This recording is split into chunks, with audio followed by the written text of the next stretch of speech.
Hi மக்களே, welcome to my channel. இன்றைக்கி வந்து சூப்பராக ஒரு துண்டு கருவாடு வச்சு கருவாட்டு குழம்பு எப்படி வைக்கலான்னு பார்ப்போமா. இந்த கருவாட்டு குழம்புக்கு நல்லா சுடுசோறு வச்சு சாப்பிட்டா செம்ம டேஸ்ட்டாக இருக்கும்.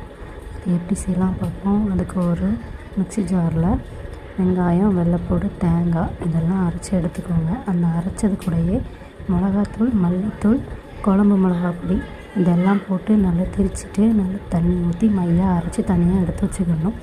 அப்புறம் ஒரு சட்டியில் சட்டி காஞ்சதும் நல்லெண்ணெய் ஊற்றி கடுகு போட்டு, கடுகு நல்லா பொரிஞ்சதுக்கப்புறம் இந்த மசாலாவை உள்ளே போட்டு நல்லா வதக்கி விட்டுக்கோங்க.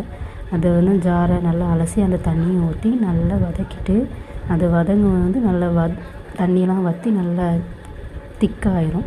இந்த திக்கானதுக்கப்புறம் அதில் புளி கொஞ்சம் நாள் ஊற வச்சுட்டு அந்த தண்ணியை அதில் சேர்த்துக்கோங்க. சேர்த்துட்டு நல்லா வதக்கி விட்டுட்டு நல்லா கலக்குனதுக்கப்புறம் துண்டு கருவாடு வந்து அதில் மண், தூசி அதெல்லாம் இருக்கும். அதை வந்து நல்லா வெந்நியில் ஒரு வாட்டி வெந்நியில் போட்டு ஒரு 5 நிமிஷம் கழித்து அலசி எடுத்துக்கோங்க. வெந்நியில் போட்டு அலசி எடுத்துட்டோன்னா அதில் இருக்கிற மண், தூசி, உப்பு அதிகமாக இருந்தாலும் அந்த தண்ணியிலே அது வந்துடும். அதுக்கப்புறம் 2 அலசிட்டு இந்த குழம்பு கொதிக்கிற குழம்புலையே போட்டுருங்க. ஏன்னா இந்த கருவாடு நல்லா கரைஞ்சிச்சின்னா டேஸ்ட்டு சும்மா சூப்பராக இருக்கும், வாசமாக இருக்கும். அதுக்காண்டி அதை கொதிக்கும் போதே போட்டுறணும். போட்டுட்டு நல்லா கொதி வந்ததுக்கப்புறம் அடுப்பை ஆஃப் பண்ணிடுங்க. ஆஃப் பண்ணிவிட்டு முட்டை நீங்கள் உடச்சி ஊற்றினா உடச்சி ஊற்றிக்கலாம். அப்படி இல்லைன்னா அவிச்சி கூட தனியாக வச்சுக்கலாம்.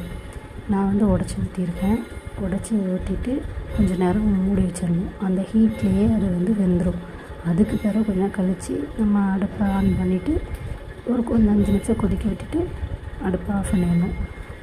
முட்டை நல்லா வெந்து சூப்பராக இருக்கும். உப்பு வந்து போட்டுக்கணும். நம்ம வந்து தேவையான அளவு போட்டுக்கணும். ஏன்னா கருவாடுலேயும் உப்பு இருக்கும். அதனால் கொஞ்சம் பார்த்து உப்பு சேர்த்துக்கோங்க. இது கூட நல்லா சுடுசோறு வச்சு சாப்பிடும்போது அப்படி ஒரு டேஸ்ட்டாக இருக்கும். நீங்களும் ட்ரை பண்ணி பாருங்கள். பாய்.